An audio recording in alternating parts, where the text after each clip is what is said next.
All right, guys, welcome back. Thank you for tuning in. I really do appreciate it. It's good to have y'all come back and watch me deal with my turd of a project. So here's what we're doing today.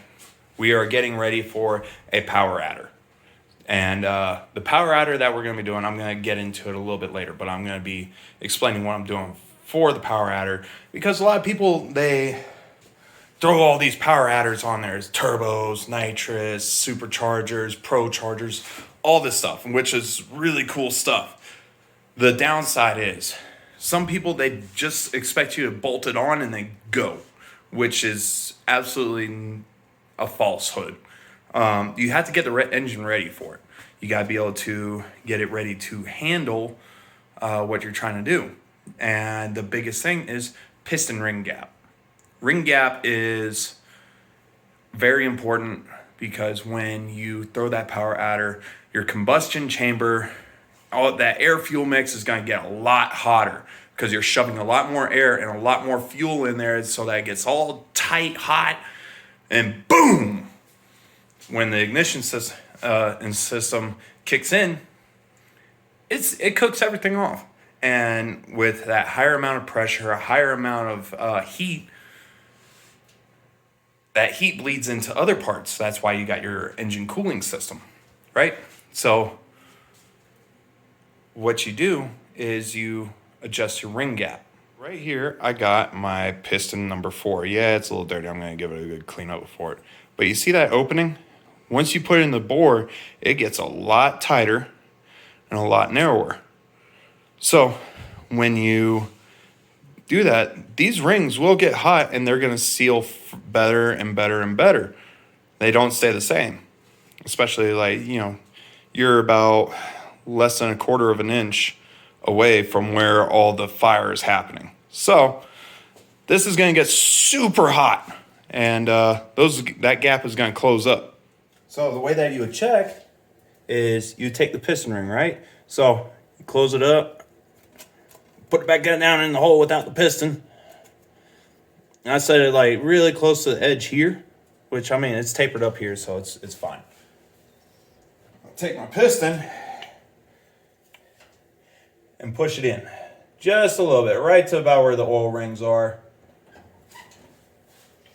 I measure the empty space right there at the very top. I don't know if you can see it too good, but it's like right there, which is pretty close together.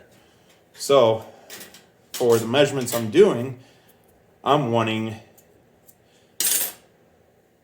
30 thousandths on my second ring, the one that's closest to the oil rings.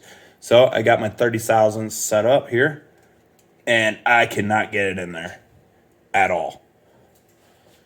So I'm gonna take it out and file down one side of the piston ring so that when these are closer together, that down there, whatever. So we just file down the piston rings so that they don't touch each other under a lot of power and pressure, because when these suckers do touch and then they try to push into each other even further, like beyond that, where there's no room in between it, they're going to flex, bend, and snap a piston, shatter it. Especially with these hyper true egg pistons that come factory in the 360 Magnum. The last thing I need is for one of those to shatter. And it's not a pretty good day when it does blow up. So I'm trying to see how long I can make this motor last. If I can get it to last this whole season, heck yeah. Because in the future, I would love to throw some crazy stuff into this block. So we're going to go ahead, knock out the remaining pistons. I already did 1, 2, 3. Now I'm on 4, so I'm going to go ahead and put it on time lapse.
what we do.